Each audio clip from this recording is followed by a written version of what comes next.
Really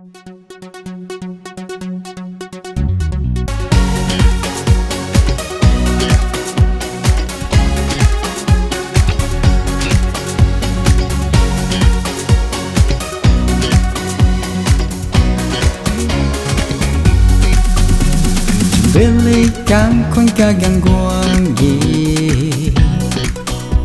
Vì in kinh đâu xin cao piru na thiêu Này là mây lưu rí xoa na thuần khô Ra quang hình ta thuần na lưu thanh xuân thao khô Cao na xuân na thuần khô Bao na đi li ta khô In ra dài na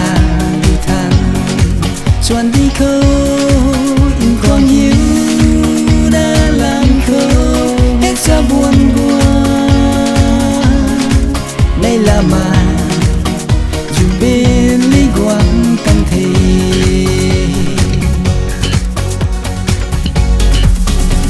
hãy tin kinh nhau câu bom bay khoan ti hà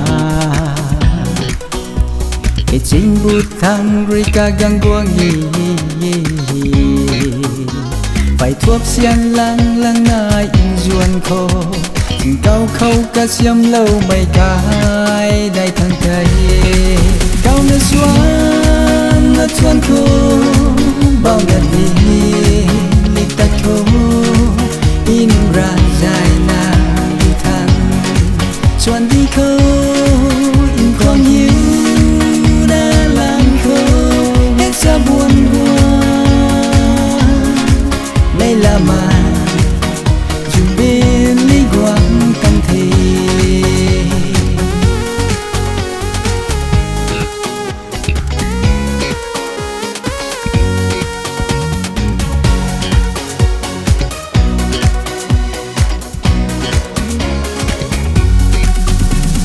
Rika kam ni aram ti ha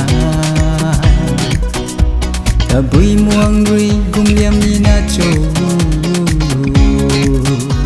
vì đại tin thu ri ti thum na ge na pin câu in đáp ta ri mai nai la khe cao na xuân khô bao ngày đi li ta khô in ra dài na đi thang xuân đi